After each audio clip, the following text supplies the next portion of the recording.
my skin so gorgeous. We thank the life gorgeous. Thank the life gorgeous. I love the life gorgeous. Its torso is so tight. Ladies and gentlemen, welcome to Life Gorgeous. My name is Mr. Craig Kilborn. This is where I share my magical life in hopes of improving your life. Friends, I'm part of a Timberwolves Group Chat. We talk Wolves, and the two gentlemen that participate are with me today. You all know Phil Mackey from Purple Daily. He's now a national figure, a national celebrity. Skor North, Phil Mackey. And let me introduce from Edina, but now living in L.A., Scott Shapiro, who is a top executive at Fox Radio. I believe he's Colin Cowherd's boss. If not, I like saying that. Is that accurate, Scott? That is accurate. He's got a lot of bosses, but let's count that. Okay. So I will first want to ask, and I'm going to ask Scott and then Phil, tell us your memories of when the three of us first met in person, because I have three distinct memories from that day.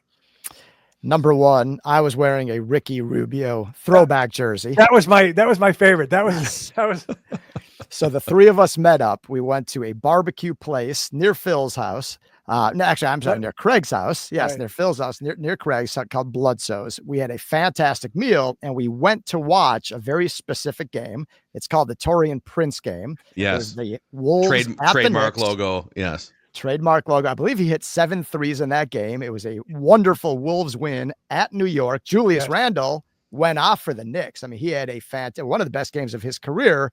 Little did we know he would be a future Wolf.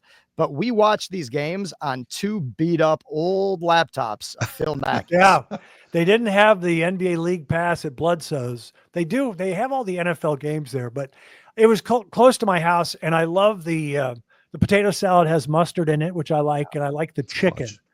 And I hate to correct you this early because you're kind of a stats guy. 8 3-pointers. 8 for Torian Prince, 35 points. Wolves win.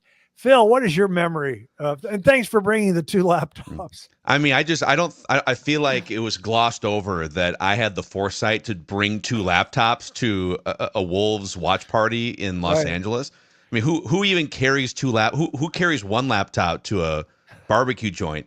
But you were in charge, Craig, of scouting to find a league pass bar. So we were all counting on you. And when they told us, we can't put the Knicks Wolves game on, we all panicked for a moment. Luckily, I also had those laptops juiced up with full batteries. Yeah. But it was like 3.5 hours in. There's other tables enjoying their dinner and whatnot.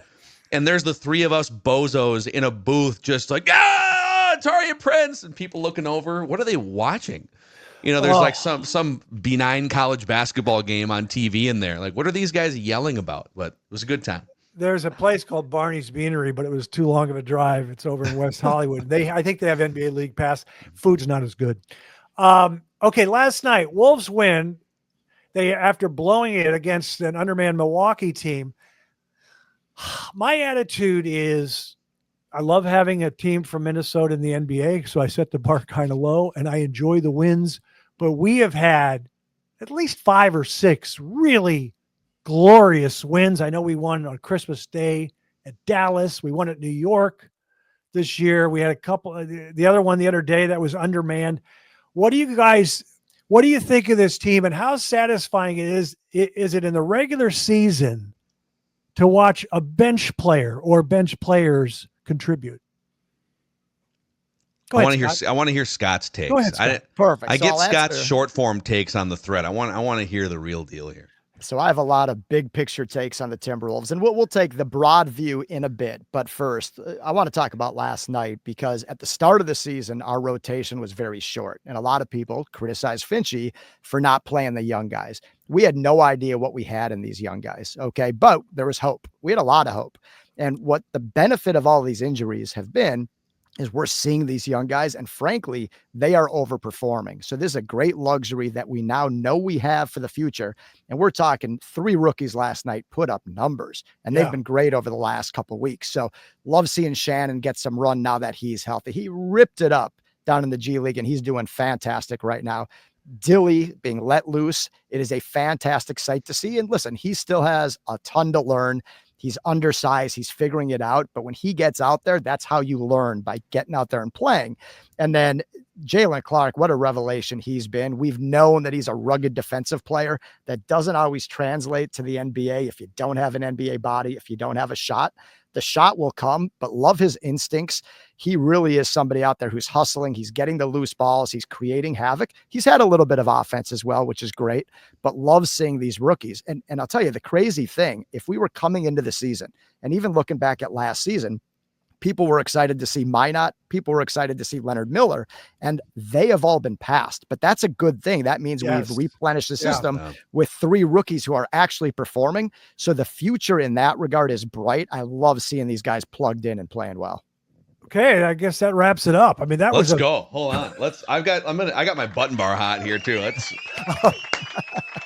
Phil, you go to some of the games. I sensed you were not there last night, correct? No, I was watching in the comfort. By the way, I've been for a week straight until last night. I haven't slept.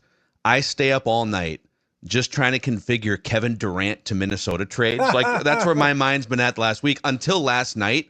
And the points that Scott brought up, it is so much fun watching this young. I saw Terrence Shannon Jr. in person at Illinois. The Big Ten tournament was in Minneapolis last year. And I remember watching him. He dropped 40 on. He dropped 40 on like either Wisconsin or Purdue or somebody. It might have been against Zach Edey in Purdue. And he's going in. He gets to the rim whenever he wants to. He can shoot a little bit. I think the shot is a little streaky, but he is a bolt of energy. College, and then he made the comment. I don't know if you guys saw the quotes last night, but he was asked about, hey, they had you in the G League for a few games early in the season, and he said, yeah, they told me go to the G League, dominate, and then maybe work your way back in. So I just do what they said, and I averaged 40 points a game in the G League. But I've now gone from how could they get Kevin Durant as a running mate for Anthony Edwards to do not trade any of these young dudes. The energy is palpable. I know you guys love statistics, so I'll throw especially Kilby. I tweeted this morning. Since Julies Randle went down with the injury 7-ish, 8-ish games ago, so now there's more space we need a secondary scorer in here, right? There's just more minutes to go around. Naz Reid, since the Julies Randle injury, as a starter, 21 points a game, 10 rebounds, 4 assists, 2 stocks, steals plus blocks, and he's shooting lights out, 50% from the field. He's one of the best three-point shooters in the league. Jaden McDaniels over that same stretch. All right, hey, someone needs to step up. You can't just stand in the corner and launch bricks and build houses. 18 points a game, 8 rebounds, 3 assists, 2.5 stocks. So it's like just letting these dudes fill the minutes and fill the space has been awesome to watch. Just learn the term stocks. I'm not sure. Stocks. Steals plus blocks. Embrace it, but that's okay.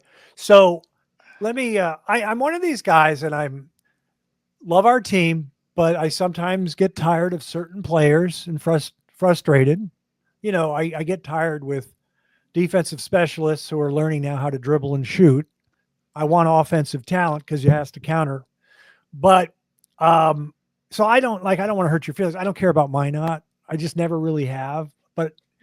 And I didn't, especially if you're not good on defense or he keeps having mental lapses on defense. He misses. Just want to go back. I want to go back to Terrence Shannon. I don't know how good he's going to be. Whenever we draft somebody, I get excited and believe initially. I was excited about Jarrett Culver. I trusted Gerson Rosas. I mean, he was an athlete who had a good Final Four.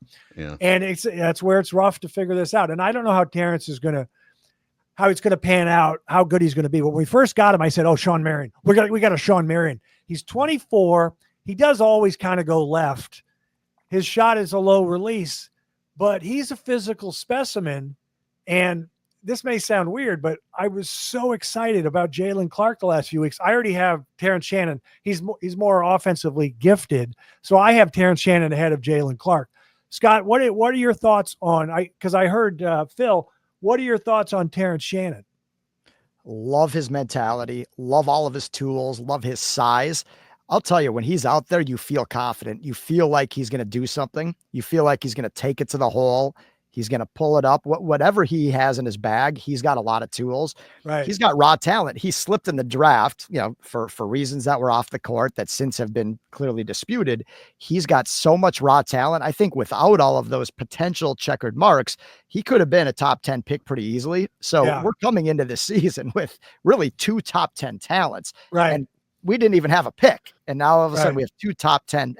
So it's pretty remarkable what we have, but I love his game. And I think he could be a huge piece for the future. Perfect. Jalen Clark, I have his name written down. He seems kind of mature. I don't want to, I don't tell you guys certain things about texting people because I don't want Phil to go on Purple Daily, or not Purple Daily, but Flagrant House, and say he texted the coach and blah, blah. But I after he had 17 points and 4 of 6 and made a bunch of threes, I go, who knew he could also shoot? And the coach was like, we're not sure he can actually. Yeah. But Martinis what are for Kreger. What do you think of Jalen Clark? Because he seems really mature and he's fearless on defense. Phil, we'll start with you. Yeah. A couple things. I love when people are self-deprecating. Yeah. I think it tells a lot about your maturity and your EQ and your ability to handle pressure. And last night, so you guys remember toward the end of the game, someone kicked it. He was wide open in the bottom right corner, and he shot the worst air ball anyone in the NBA has shot all year on a wide open corner 3. It came off his hand. I don't know. It sailed like 6 feet to the left of the rim, and he kind of puts his head in his hands and shakes he goes on Twitter after the game. He said, I'm paraphrasing it, but he says, hey, y'all didn't see that missed 3-pointer. That wasn't me, with like a laughing emoji. It's like, yeah, dude, okay. He's confident. He knows he's not a great, consistent shooter. But I feel like Chris Finch, these NBA coaches, it feels like half their job. You got if there's a pie chart of what do you do all day? You manage egos, you line up constructions, and also you try to convince your players to play defense every single night, right? Like you literally have to convince 75 or 80% of NBA players to try hard on defense. The Wolves have, including Jalen Clark, maybe more than anyone, the Wolves have like 4 guys minimum that wake up thinking specifically about defense. And I think it's hard to find those guys. Even Anthony Edwards is kind of, about half the games. He's not. Spots. Jalen Clark wakes up in the morning guarding the refrigerator. And I think you can put Jaden McDaniels in that category and a couple other guys. So Flip Saunders used to talk about you have to have one NBA trait minimum to be a draft pick. And the fact that Jalen Clark was the best perimeter defender in college basketball 2 years ago, and the Achilles injury put a question mark on it. But from day one, minute one, he'll work on his shot. I'm sure he'll work on other aspects of his offensive game. But the fact that you can throw him at Shai Gilgeous-Alexander for 10 minutes, it's such. I mean, it's like a trade. Yeah. It's like they made a trade. We don't need Wendell Moore anymore. No, you guys don't remember him. Who was the other guy? The Thibodeau, not Jarrett Culver, the other dude who couldn't shoot. He was like a top 10 pick. Not Wesley Johnson. Not Wesley Johnson. He's a point guard. They want Flynn? Not Johnny Flynn. No, we got to look this up now. They had a chance to draft Jamal Murray. What was the Jamal Murray draft? Oh, no. Wait. That's where we took Chris Dunn. Chris Dunn. That guy. They could have had Jamal Murray. I think Jim Pete actually said he saw Jamal Murray's workout for the Wolves and he said the guy didn't miss. I mean, come on. Chris Dunn missed a couple times in his workout. You know what? To his credit, he's still in the league. I actually just went to the Clippers Jazz game a couple nights ago, saw Chris Dunn play. Number 8 for the Clippers. So he's maintained his career unlike many of our other busts, but you're not right. The right pick. And I do. It's funny because my brother pulls for guys like that. And Chris Dunn's playing. He's playing. Chris, did you know Chris Dunn has started 31 games this year for the Clippers? Wow. He's playing 23 minutes a night, averaging 5.9 points a game, but I'm sure he's helping out James Harden when James Harden gets beat. Okay, so I'm very optimistic sometimes, but now I'm officially a little concerned about Rob Dillingham. Really excited because I love offensive talent because I know we play deep, but I want more offensive talent. Cat quick. He's been a little mercurial. I don't think he's going to end up being the kind of point guard I want, which is the steady Mike Conley type. I always used to say, who do you want as point guard? I said a young Mike Conley, and then we drafted the old Mike Conley, and he's great. He's on his last legs. I'm concerned about the long term. I think Dilly's going to be good, but is he going to be our starter for the next 8 years? The way I look at it, you look at Lou Williams, had a long career. He was instant offense, many times a 6th player of the year. Right. Jamal Crawford's another type. Jamal wasn't quite the point guard. He was more of a 2, but these are guys that come in and just give you instant offense. Now, what does that mean long term? That's a key role player, but that's not star money. That's not ever max money. He can fill a very important void for us, especially we saw last year when we just couldn't do anything in the half court offense. Right. He can score for us, but I don't think he's going to be the true wingman. Interesting. That's so you're saying he will not be our point guard, our starting point guard in the future. He might start. Lou Williams obviously came off the bench. He may start, but I don't believe if we're a championship team in the future, he's not going to be our 2nd best player. I hope he's our 4th best player, but 3rd best player, if he can develop a well-rounded game, I think he's more suited to that. Sharunas Marciulionis, Ginobili came off the bench, Vinnie Johnson. Okay. Phil, what did you think of what Scott just said? Are you a little surprised, or starting point guard in the future or not? Conley's in and out with these injuries, and I feel like we're trying to gauge, 2 things. One, Dillingham is 20 years old, and he needs time to just figure out the NBA. He's built like Audrey Hepburn. Wow. I'm sorry. No. I don't know if anyone but better looking than Aubrey, but sure. A little better looking. Yeah. But the thing is, he's battling just being one of the youngest players in the league and also one of the smallest players in the league all at once.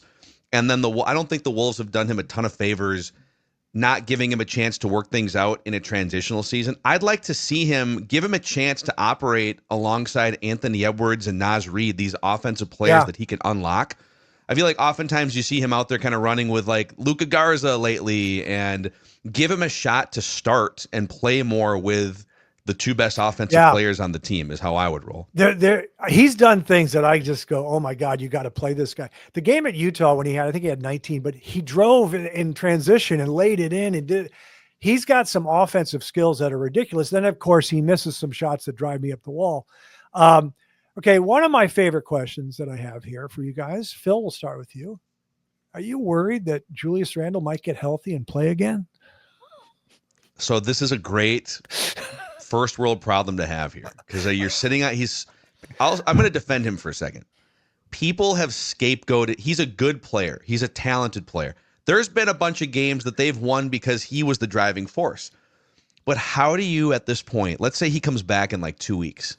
How do you look at Naz Reid current version and the Naz Reid that you're test driving for like a $30 million a year contract maybe going forward? How do you look at him now and say, hey, Naz, thanks for the 3 weeks of starting service. You're going to go back to playing 23 minutes a night because old Jules we got to manage some egos around here. Can you bring him and Conley off the bench is my question. Yeah. Or maybe Conley starts, but right. I try to make him a 6th man down the stretch. That's what I would do. I'll tell you, I'm not sure if they're going to make that move. Should they? It's a very fair question, but I was thinking the same thing earlier when we're talking about Naz being unlocked. Okay. Wasn't that the whole point of the Cat trade? Yes. All right. Naz is going to take Cat's play, shooting threes, spreading the floor. Why didn't that happen day one? And clearly it's because there's uneven fits on the court. So I'll tell you, it says a lot about Randle and his game, and to no fault of his own, that's how he plays. But this should have been the Naz we've been getting all year. And it's glaring that we're seeing it now. So there are big questions when Randle comes back, how it works. Now, I'm less concerned about who starts. I'm more concerned about how we're finishing games. And my goodness, we're seeing how they finish some of these games. I'm not sure if I want Randle on the court when it matters most at the end. Yeah, Julies Randle. I mean, Phil, you want him traded in the offseason? I would love to. Okay, you just perfectly segued into Kevin Durant trade talk here. So here's what I'd love to do. Is there a way 1 year, just 1 year? I'm not looking to do like a 2-year, $120 million extension, which is probably what Kevin Durant wants. Could you leverage either a Julies Randle opt-in for $30 million or a sign and trade around $30 million to Phoenix. Phoenix is looking to get out of the second apron. You'd have to send out like $41 million to minimum to get within the 25% salary matching. Phoenix looking to shed at least $14 million. So it kind of works perfectly, or like $11 million. Could you send Julies Randle either expiring or sign and trade? Maybe you kick in Rob Dillingham $6.5 million and say, all right, some value for Phoenix and that Detroit Pistons pick, which is like a slotted $4 million. That gets you to 40. Julius at like 30, 31, Dillingham at 6.5, and then the Pistons pick, which looks like it's going to convey, which would be like a $4 million draft slot value. That gets you to the $41 million to match salaries. You might have to kick Conley's 10 to make room for a Naz Reid extension. Now you're without a point guard. But I would love to leverage that Julius contract for something that fits better or is more fun, like Kevin Durant for a season. See, I'm not excited about a one-off with Durant. I don't know the player. You want a long-term marriage with a Robin to Ant's back. Yeah. I'm going to have a little fun here. And I'm going to go easy on my friend Phil. Here's a hot take. I've moved on from the Cat trade, but we're going to talk a little Cat here. If the Wolves traded Rudy instead of Cat, 3-team trade, and we got back a draft pick, a player, and Walker Kessler, Wolves would be top 3 in the West. Scott, so your reaction. It'd be Cat. To be clear, it'd be Cat. No DiVincenzo, no Randle. We don't know who the other player is. You know how? No Rudy. We're getting Walker Kessler and another player. Let's just say it was Dante. Wow. I mean, just say it's Dante and Walker Kessler. So Cat gets to play, has help, defending at the rim and all. And the Wolves would be top 3 in the West. Scott, it's a hot take. I'm just having a little fun. I'll tell you what, it's not a hot take because you are dead right. Oh my God. Wow. No, they would be top 3. I fully believe it. And listen, I know how important Gobert is on the court. Yes. I'm not over the Cat trade yet. Okay. I get Thank it. you. I'm not over it. Thank you. Every time I watch the Knicks, I start salivating. By the way, dreaming of the past. So you're kind of answering one of my other questions. Whenever the Knicks play, I go to the YouTube and I watch Cat highlights because I just like, and there's a reason why. We're going to get into it. And audience members, listen, we have a fun thing here. Phil is not a Cat fan, and he's not the only one in Minnesota who wasn't a Cat fan. Look at you guys. You guys. Okay, so clinging to the past. So that's I'm glad you said that, Scott. You know what you are, Scott? Very level-headed. Very level-headed. So I have a friend named Hank Perlman. He's been on my podcast. He's a friend of mine from New York. He's a bit of a malcontent. He'll admit that. He'll be obstinate. He'll be a contrarian. And he likes to say he doesn't like Paul McCartney. So to make his point, he says he's the 4th most talented Beatle. And then all my friends laugh at him and says that says more about Hank than Paul McCartney because Paul had to do the guitar on the White Album for George Harrison. You don't know how talented he is. And Paul's it. So there are people. I think this says more about Phil Mackey than it does about Cat. But tell me why. And I enjoy this because it's not politics. It's opinion. Some people didn't like Rubio. He couldn't shoot. I loved Ricky. Didn't turn it over. Stole the ball. Great passer. What is it about Cat that drives you up the wall? 3 things. Number 1, maybe more than 3 things. How much time do you have left on this podcast? Super talented unicorn player. So I will give you. That's a real mature step on your part. What, to cut myself off from the 10 things that I'm going to keep it to 3? Oh, yeah. I always want, and before you continue, I always want to know, I know about his idiosyncrasies and his fouling and his reaching, and I think he's upped his, I'm sorry I cut you off, but I love Cat. He's one of my favorites. And if he corrected his problems, he would be the 2nd best player in the league after Jokic. But that's the thing. Like 5 years ago, he was literally at the same point in the race, if you will. Because if you go back to 2018 or 19 and said, okay, Cat, Jokic, and Embiid, and I don't know, maybe you throw someone else in there too. But who should have, team wise and individual wise, in 5 years from now, who should be regarded as the best of those players? And now that we've seen the way that Jokic's career has played out, obviously, and the injuries to Embiid have kind of derailed him. But Cat is the reason why Cat isn't higher up on the NBA's pecking order. He leads. No one has committed more fouls per game in the last 4 years than Karl. More offensive. He's got a fouls per little game than Jalen Karl. Clark in him. He's very physical. Right, but you know what? But Jalen Clark's not making $50 million a year to take up a huge portion of your team salary cap. And so, like, some of this is you have to judge him based on the resources he's taking up in a salary cap league. And for him to, now he was a huge reason why you went on and beat the Nuggets and the Suns in those first 2 playoff rounds. But the playoffs don't end after the second round. And before last year's playoffs, he was a disappearing act, either with foul trouble, ineffectiveness, shooting below 30% in about half of his playoff games. The first 2 rounds last year, he rectifies it. Plays awesome defense on Nikola Jokic, even on Kevin Durant. All right, here we go. Playoffs continue. We're only halfway there. Now it's time for the Western Conference Finals, and he can't make a shot for the first 3 games, and he's shooting 25% or whatever it was. So it was my contention that, and I'm probably being too hard on him because I get that he's a talented player. He does fill the box score, but if your goal to win a championship, is Cat at age 29, $50 million a year, a good enough player, 3rd round, 4th round of the playoffs, to be the second best or first best player on a team? And maybe he proves me wrong if the Knicks go on and win the championship, because he would be that guy. Well, but the Knicks are not going. The Knicks are not going to win the championship. And when he has a bad game and they're eliminated, you're not allowed on our group chat to gloat and be immature. I think what I want to hear from you is he's amazing.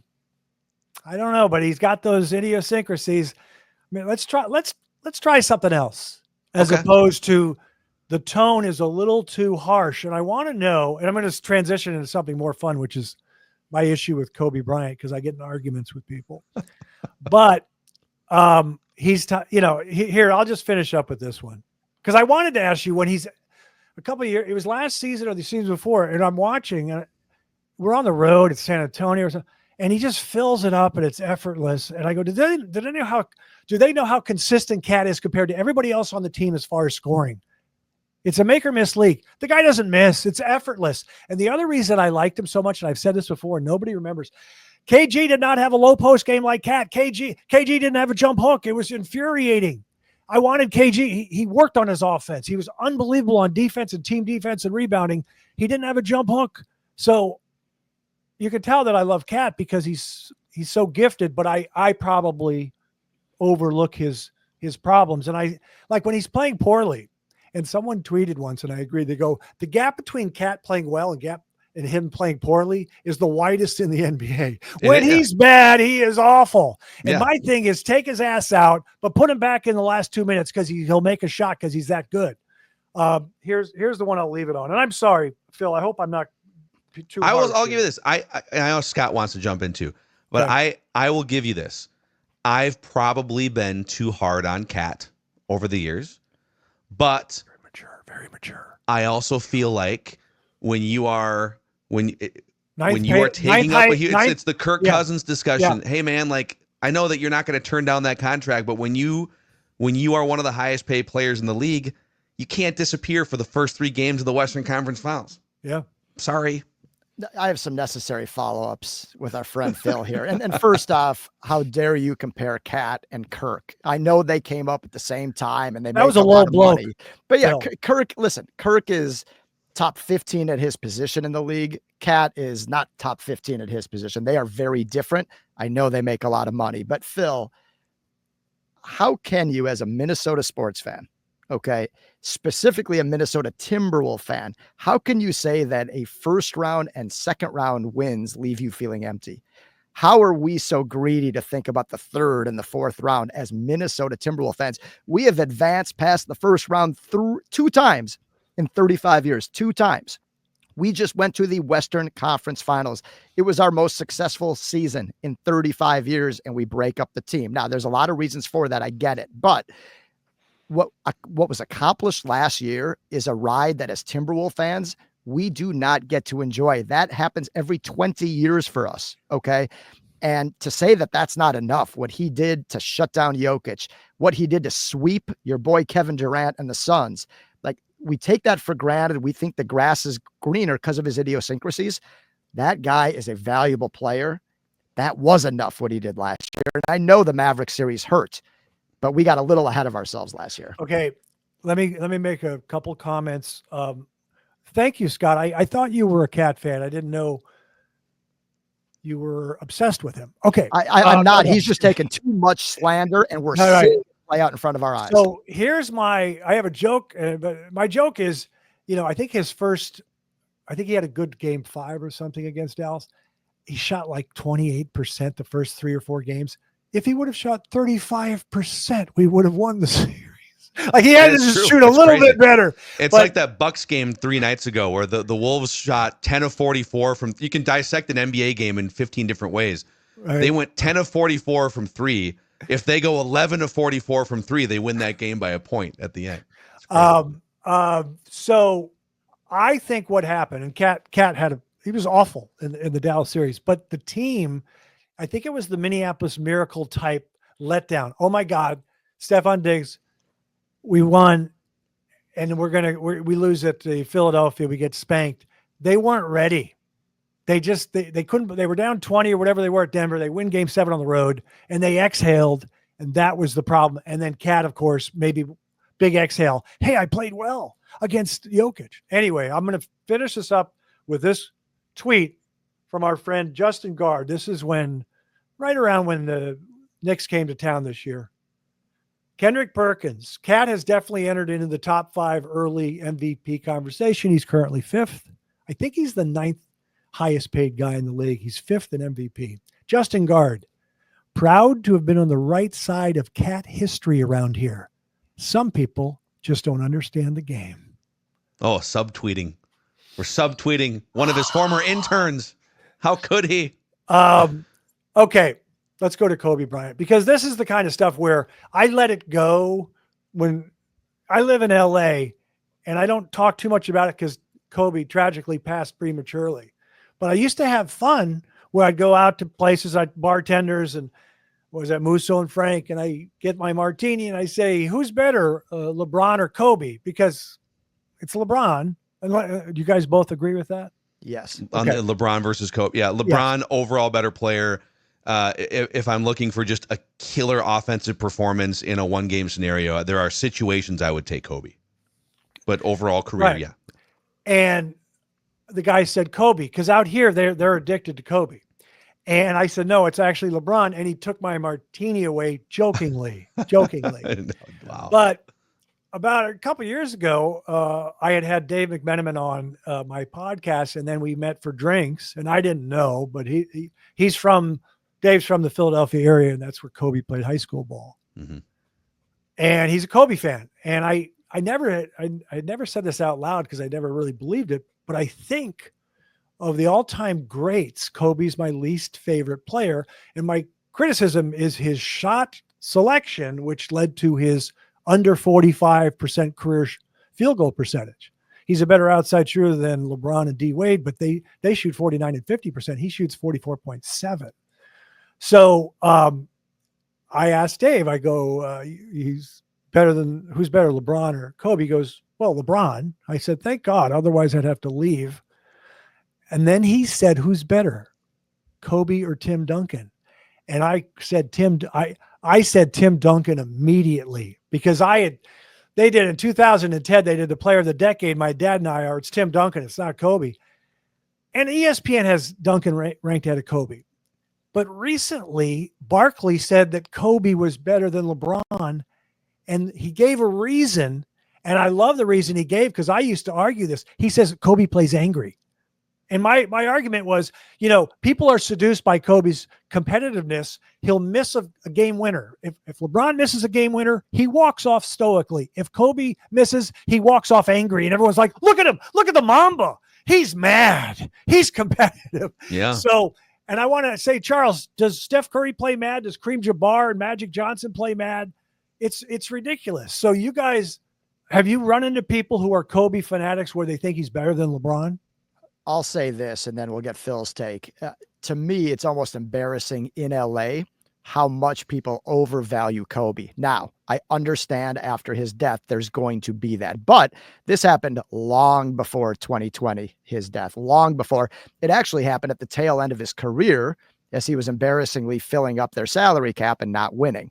People in LA, for a big market that has had nothing but championships and star players, they go way over the top in supporting Kobe. Now, Kobe is an all-time great. He is nowhere near LeBron. And let me just say, I'm not a LeBron guy. I am squarely in the Jordan over LeBron camp, but LeBron's the second best player of all time, even though I'm not a fan of his game. The far better comp is Duncan to Kobe. I think you're dead right. That is a conversation starter. And I'd ask you to think about this. If Duncan was a Laker his whole career, think of where he would be hailed. He would, honestly, he'd probably be in the top 2 in terms of playing for the Lakers and then all of the coverage that comes with it.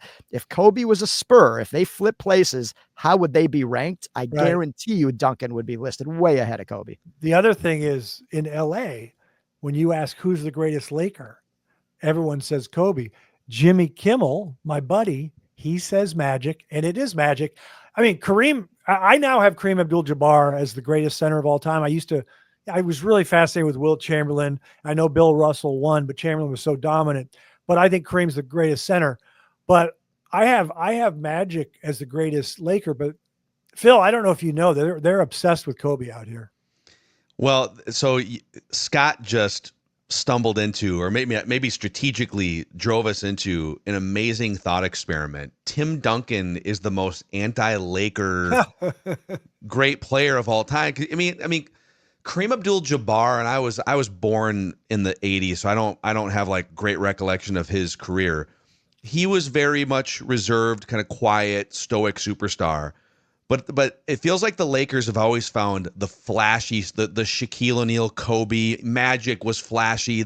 Hell, outside of Kareem, most of those 80s Lakers teams were flashy by nature.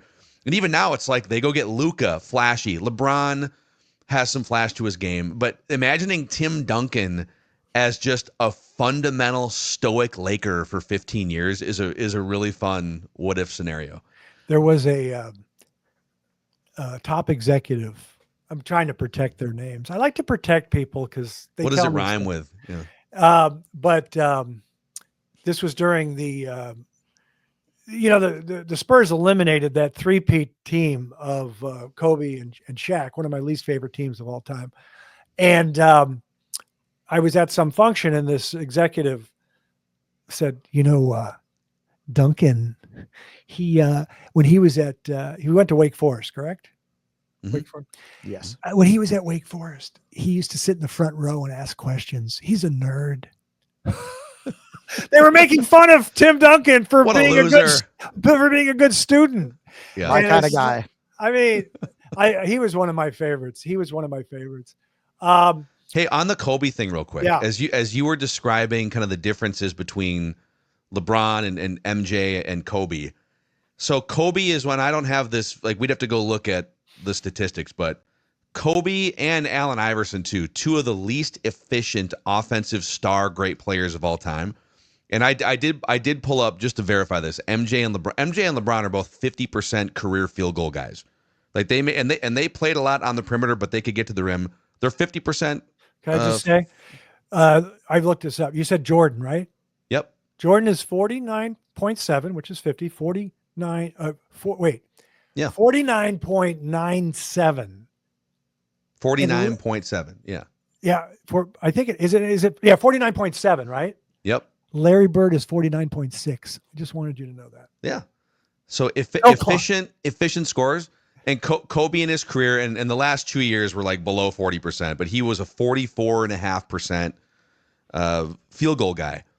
To tie this back in with the Wolves, and I'm going to use this as a little bit of a criticism, but at the end of the day, if Anthony Edwards is like Kobe Bryant, I don't know that that's a criticism. But both Kobe Bryant and Anthony Edwards, sometimes at the expense of the right thing for the team, want to show you their offensive bag 3 times a night. Where they're going to get off like 18 or 20 shots or maybe 30 shots on certain nights. And 15 to 20% of those shots are not the best shot for the team in that moment.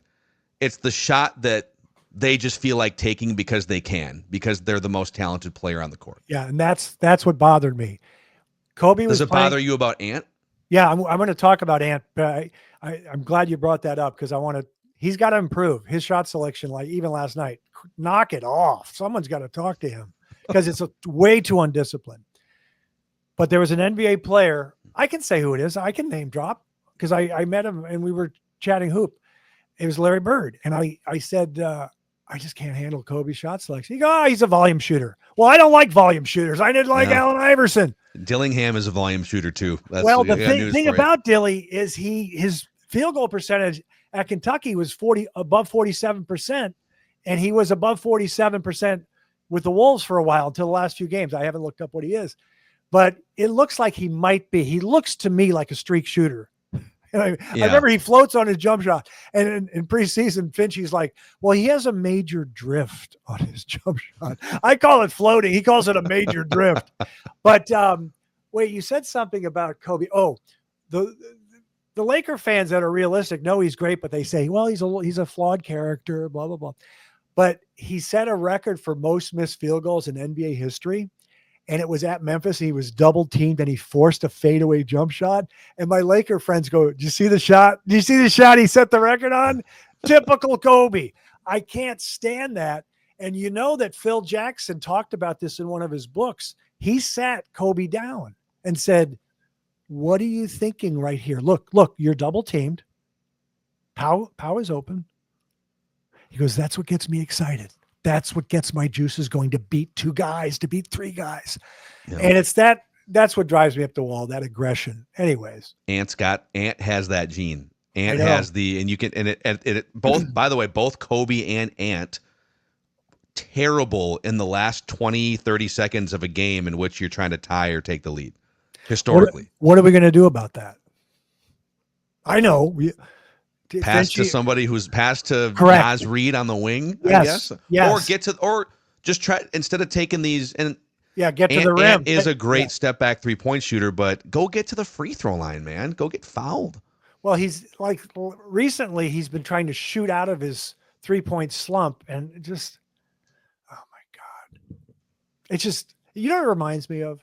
I'm going to give you a little old historical game where Pat Riley was the coach of the Knicks.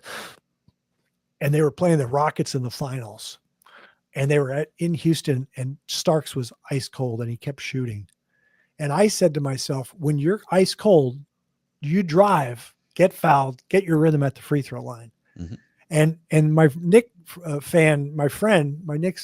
friend said, "We live and die with Starks. We live and die." Well, you just died. You lost the finals.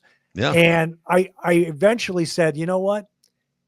It's Riles' fault. He should have benched his ass. Put Derek Harper in. He's playing well. Because I hate guys that try to shoot out of it during the game. Do that after the game. Anyways, maybe I'm too much of a purist, Scott. Is that what you're sensing? My sense is that's your charm, and you're a dreamer, and you deserve to have basketball played the way you want it played. Yeah, but Phil, you are right. The thing I'll say about Ant is, I put a lot of pressure on him because last year before the playoffs, we were going to play Phoenix. And I'm like, ultimately it's up to your best player. He's got, Ant's a lot of pressure on him. He's got to prove his floor game, his decision-making. He's got to play well. And man, did he ever do it. So now going into the playoffs, it's still up to Ant. He can't turn it over on the double teams late in the game. There's a lot of pressure on him, and he seems to rise to the occasion in the playoffs. And he's so special that when he shoots poorly, game 7 at Denver, he still contributes. He hits the big shot, gets the big steal. So he is special. I just think in the regular season, he's a little too loose. Agree. To that point, you tell me if this is a hot take, both you guys. All the twists and turns and half the fan base and Scott leading the charge, still not over the Cat trade. It's been kind of a tumultuous last few months, right? Despite all of that, because playoff Ant is a thing, we got playoff Jimmy. Playoff Ant is a thing. He elevates his play in the playoffs. And we've seen them even shorthanded against some of the best teams in the league. Oklahoma City, Denver. They can hang with and beat the best teams in the league. Is this a hot take? the Timberwolves can absolutely get back to the Western Conference Finals this year? So great question, because as Scott pointed out, I am a dreamer. I have a lot of free time to dream. I'm just kidding. And I mean, Johnny Athletic said it, we could lose in the playing game and it's going to be over, but Totally. Yes, we could, because we can play with all these guys. We can look at the teams. We can play with all these teams. So yes, we can. Yes, we can get back to the Western Conference Finals, especially if our favorite player is healthy. Yep. And Dante. Dante. That You will haven't even certainly mentioned help. Dante. Yeah, Dante that's right. is fantastic. Now, Phil, it's not a hot take to ask the question because Okay, they here- can. okay. Wait, to Phil's point, they can. But the better question is, will they? And as much as I'm a dreamer as well, I'm also a realist, and I'm looking at the West. This year, that answer is no. They are not going to make the Western Conference Finals, and it pains me that we're going to be taking a step back. Yeah. Well, Ben Simmons putting the Clippers over the hump. Yeah, it's gonna be tough to overcome. There was a time like 3 years ago where I was all aboard the buy low on Ben Simmons. Just get him out of that media hotbed circus and the pressure of Philadelphia. No. I've got another fun question, not Timberwolves related. Well, somewhat tangentially, I guess. Bigger jerk, Draymond or Jimmy Butler? Wow. Are those probably the two number one hated opposing players for Timberwolves fans right now? I would think so. Jimmy Butler and It's not Draymond Dylan Green. Brooks. It's not. He's a No. distant third or fourth. Yeah. Yeah. And I'll tell you, the fact that they're teammates is wild. And that's actually, they're so desperate right now and they're so old. It's actually just what they need. It's going to combust anyway, whether they had Jimmy or not. It'll end terribly both ways. But my answer to that is Jimmy as being the most disruptive, because he's just taken multiple teams down along with him, where Draymond, and again, without Steph, Draymond would be on his 9th team and moving all over the place as well. Steph cleaned a lot of that up for him, but he's maintained his place on one team for his entire career, which is hard to do in this league. Again, they're winning, their stability has aided in that, and he's had the same coach all along in Kerr, but Jimmy takes down franchises. That is hard to do. Yeah. Yeah, I Phil? think Jimmy's the most. I would say Jimmy's the most disruptive of all of them. He also was the catalyst for the Timberwolves breaking their 13-year playoff drought. So there's this weird spot in Timberwolves history where he is actually one of the greatest players in franchise history in a short burst, which says more about the franchise history than it does about Jimmy. But in terms of vitriol and hatred right now, I feel like the guy that physically assaulted one or two Timberwolves players, Draymond Green, would get the loudest boos at Target Center. It's very close. I think Draymond just by a tick for trying to literally murder Rudy Gobert 2 years ago. So I actually say it's Draymond, and here's why, as a bigger jerk. I have a friend that works with the Heat, and he says, nobody likes Jimmy. This is a year ago or two. We'd have lunch. He goes, nobody in the organization likes Jimmy. We don't see the Jimmy stuff. We hear about it. We don't see it. I see Draymond choke people. I see him step on the groin of LeBron James. I see him step on people. And then he has a podcast and he says, what's Cat fronting Jokic for? He should get behind him and guard him. Yeah. Well, it's intelligent to front him, because if he guards him, he does a good job, but Jokic scores just like he does on Anthony Davis. Fronting is intelligent, Draymond, but he just says, so he says asinine stuff. He's loud, like I am right now. And he gets dirty play on the court. So I'm going to say Draymond, even though Jimmy does stuff he's just ridiculous. Time out. Phil, did you notice what I noticed? Craig loves Cat so much that he raised his voice because Draymond had the nerve to talk bad about his beloved Cat. I think some of the ball players, just like they had a problem with Duncan. Where was he from? The Virgin Islands or somewhere? Yeah. Cat's, is half Dominican, and some of these guys they don't like Cat. But anyway, that was a fun question. Quickly, will the Wolves avoid the play-in? I think we kind of talked. Will they avoid the play-in? Yes. Oh, yes. good. Their schedule. Well, their schedule is really tough the week after the All-Star break, and I will say this with the caveat that they can lose to any team on the schedule. They've already lost 7 or 8 games to teams below 500. But once they have a gauntlet coming out of the All-Star break at Houston, then the back-to-back home and home with Oklahoma City, and then Lakers in LA. I'm sure you guys will be greeting everyone as they walk in courtside for that game. But after that, you get the Jazz like 3 more times. You get your schedule lightens up quite a bit. So they should be able to, again, if they don't brain fart in these games against bad teams, I think they're going to get the 6th seed. And they're gonna wind up maybe in a first round match. If the Rockets can hold strong, it'll either be the Rockets or the Nuggets that they potentially play in that first round. I think I'd like to play anybody but the Nuggets in the first round. Yes, I think. It's a fun rivalry though. I know to have a third, but it's just hard. Matchup. It's hard not to have. Fair. Yeah, we're not gonna. Yeah, you guys are. It's a weak mindset trying to avoid the hardest matchups. So bring them all on.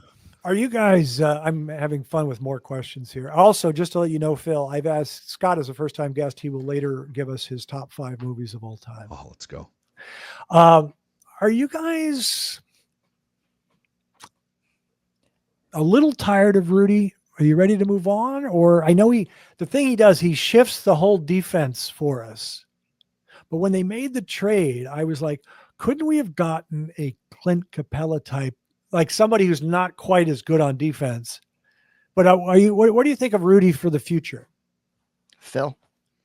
I'm a little nervous about his drop off in like if you dig into the deep weeds of the analytics, his rebounding rate has taken a plummet, his shot blocking rate.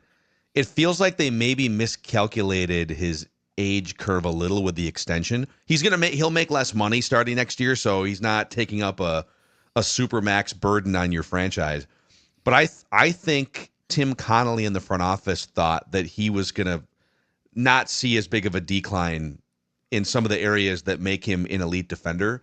He deserves so much credit because a lot of the things he does don't show up in a box score. Correct. His presence prevents certain things and actions from happening, and it doesn't show up as a rebound or a block. And by the way, he puts himself out there to get dunked on or scored on or a rebound taken away more often. So and then on offense, his ping pong paddle hands, he's fumbling every pass. So you tend to see a lot of the flaws, but don't see a lot of the positive attributes he brings. So he's never going to be a fan favorite as much as other players where you get to see tangibly what they do or see it in a box score. That being said, yeah, I mean, if there was a way, my priorities are you got to keep Naz Reid, and if that costs you $30 million, so be it. I'm not interested in trading this version since Jan 1 of Jaden McDaniels, and I'd like there to be room for some other additions. So I would be open to, if you had to move that $30 million contract this offseason, I would not be opposed to it. Mark Williams? Boy, how about that? Poor guy. Nobody wants him, you know?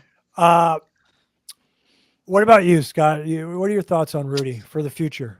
I'll tell you, I don't think the rebounding rate is in the weeds. I think that's very significant because we were losing a lot of games when he was coming up with less rebounds than his average. So that is very concerning. All along, I've been in the camp of Tim Connolly we trust. Okay, all along. The Cat trade, to be quite honest, makes me think a bit otherwise, but I know it's a long-term play. So I'm more curious what they do with the Randle piece and who the wingman is to Ant. And I think the Gobert piece will be somewhat ancillary.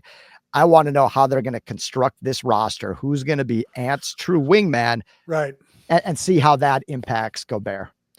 Yeah, the thing is, if we had gotten to the finals against Boston last year, and they said, "Oh, we match up better than Dallas does," I look at it. You have Jason Tatum, Jaylen Brown, offensive fireworks. You got Ant and Cat. So Ant can't do it himself, and he's not the purest shooter.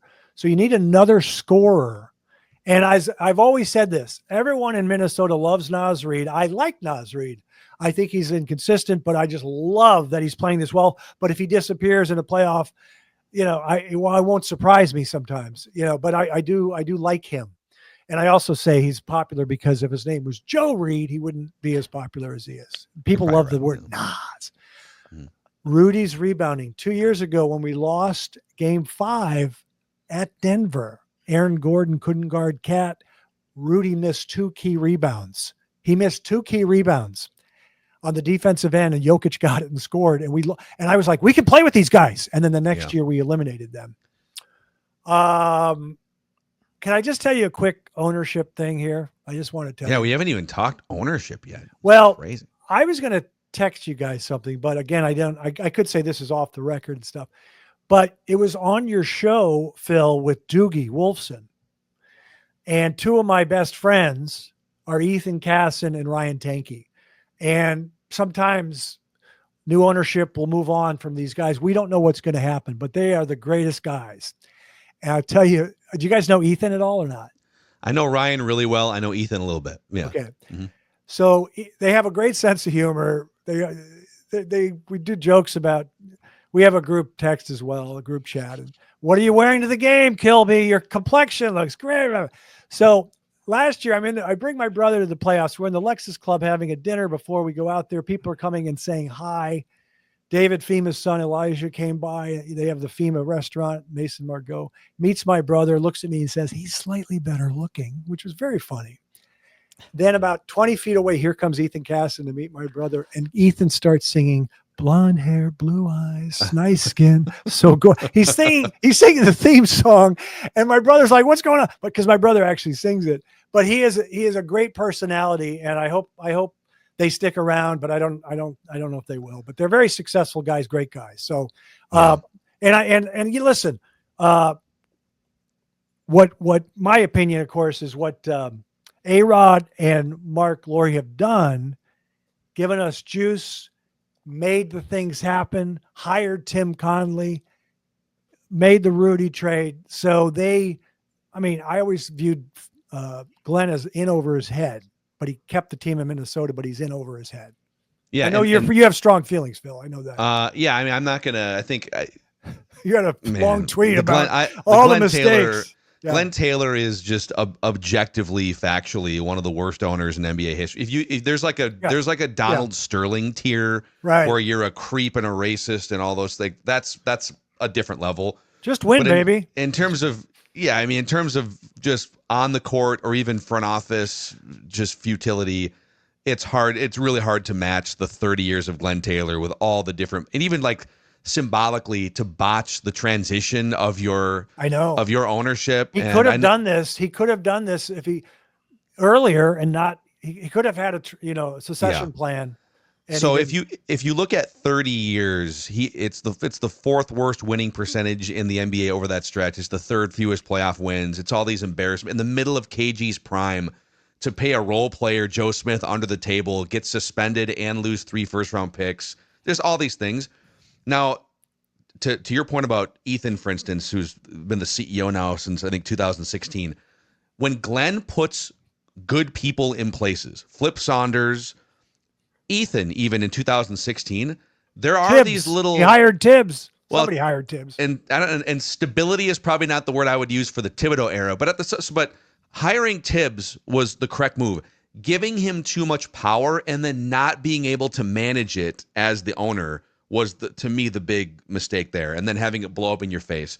But when Glenn has identified Cheryl Reeve on the Lynx side or Flip Saunders for 2 different periods, or I think Ethan has done a good job, and Ryan, just stabilizing underneath Glenn Taylor some of the business aspects of the franchise and operational things. But in general, Glenn Taylor himself, it's long overdue for an ownership change. And we'll see. Mark Laurie and Alex Rodriguez, I'm willing to give them a complete blank canvas here. They're doing this for the first time. I know people have issues with A-Rod and his past and steroids and whatever, but to me that has very little to do with what's happening with the Wolves ownership. So, but there's a great responsibility. You're not coming into some garbage franchise anymore. This thing, you've got one of the bright young superstars in the league. You've got a fan base that's filling that arena on a regular basis. So there is a great responsibility to take this momentum and run with it if you're the new ownership group. 2 points, then I'll toss to Scott, who is centered perfectly in his frame. You look perfect under the box. I'm glad that Doogie Wolfson on your podcast pointed out that David Stern influenced Glenn Taylor to hire David Kahn. Mm-hmm. Just to let you know, I'm not a David Stern fan because of the Sacramento Kings and that debacle, that series. And he has Are you a David Kahn fan? No, he's the worst. No, But Stern influenced this guy. Come on. The other thing is the Joe Smith debacle was, I think the Wolves made the mistake of putting it in writing. And what I heard was all the other teams are doing this. And then someone said, oh, they're going to punish Minnesota because it's a small market. If this was the Lakers, they wouldn't punish him like that. Go ahead, Scott. I'll tell you, I think you're right on all of that. Fully agree. In terms of ownership, if I know for certain, and I mean for certain, that A-Rod and Laurie are keeping the team in Minnesota long-term for certain, then I'm in, because Glenn Taylor, you documented a lot of these, Phil, a lot of L's on his record, a lot of losses. The only W, the only win for Glenn Taylor is keeping this team in Minnesota and saving them from New Orleans. They were as good as gone. He saved that team. So if these new guys keep the team here, the sky is only up. The arrow is only in a positive direction. They've already done that. They've already shown us by bringing in Connolly. We have a new play-by-play voice. They've brought a lot of excitement to this franchise. As long as they're liquid and can invest in the team, and as long as they keep the team in Minnesota, then it's a home run. I think I just wanted to say something about the Cat trade. I think that was, I don't want to use the word an order, but I think they told Tim Connolly, we have to do this. I don't think it was Tim's idea, but I could be wrong. Well, and even just like, forget about finances. You don't want to, the second apron, and fans get so sick of hearing about the aprons. It's very confusing. It's hard to have a conversation on a bar stool talking about, the first apron, second apron, and you can't aggregate players together to trades. But the second apron is for finished products that don't need to make any more moves. And it's funny, there's 3 teams in the second apron right now. There's the Celtics, who are a finished product. And then there's the Suns and the Timberwolves. The Suns are just, they've got their own problems. But yeah, like if you're Tim Connolly, whether you were advised to or not, whether it was Cat or some other combination of players, you had to get out of the second apron sometime between August and next summer. Are you concerned about if everyone's healthy, the rotation of the Wolves? Too much talent. Yeah, I mean, too much talent. You're going to play Dante. You're going to play Julius. And then, is Dilly going to get some run or not? I don't know what's going to happen. I'll tell you, and that's my answer to your play-in question. Will they be in the play-in? It's going to really, in my mind, it's going to be based off the health of this team. And it's in the inverse. If they're too healthy, that may cause some problems here. Yeah. Okay, that was fun, guys. Let's go to Scott Shapiro's top 5 films of all time. I know I hit you with that this morning. Did you have enough time as you were being the powerful executive you are? I'm always ready, Craig. Let's hear it. Doesn't have to be in any particular order. But I'm going to hit you with number 1 first. And I'll tell you, I don't take life too seriously.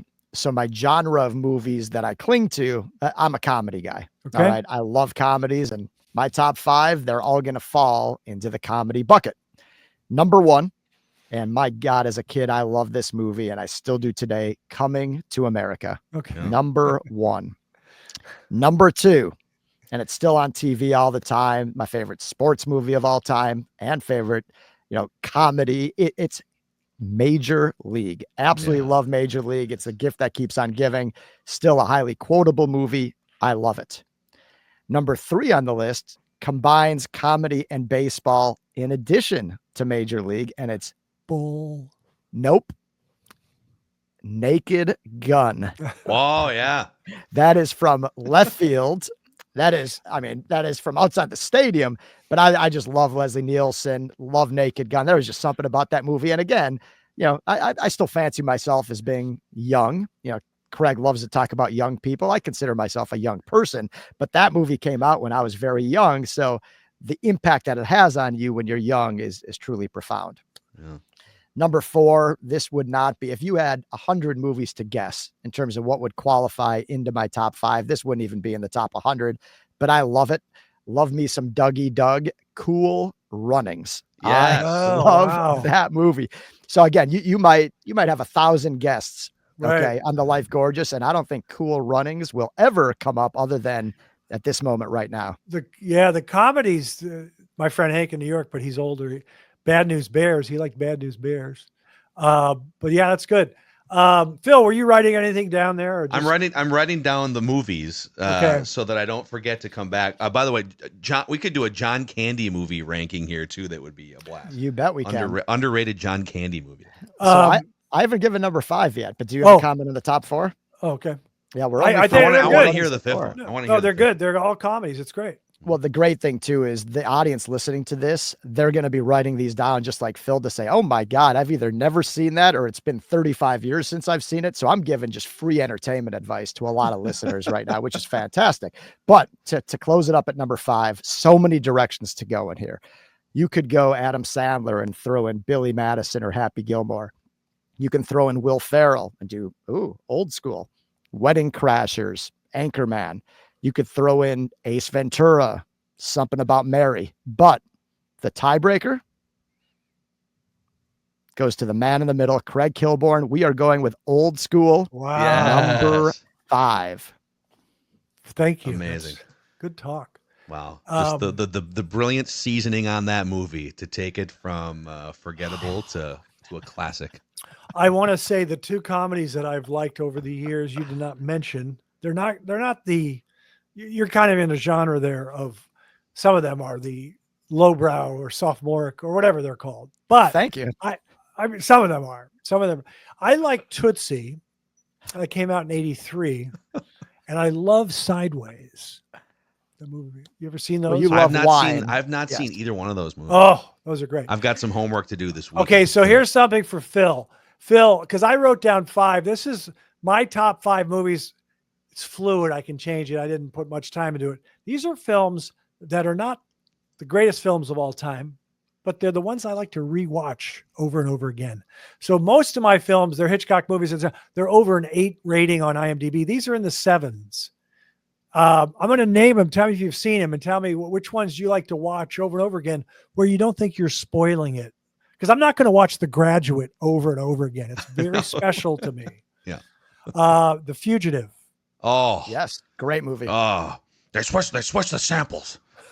Oh man, all of the I didn't kill my wife. That's good. All of the movies I mentioned here are espionage or action because I like watching them. In the Line of Fire, In the Line of Fire, so Clint Eastwood, John Malkovich. I'll tell you, these are 2 for 2. Like these, when I saw both of those in my mind momentarily, they were the best movie of all time. Like those 2 were so good. No Way Out. Costner's one of his first movies. I haven't seen that one.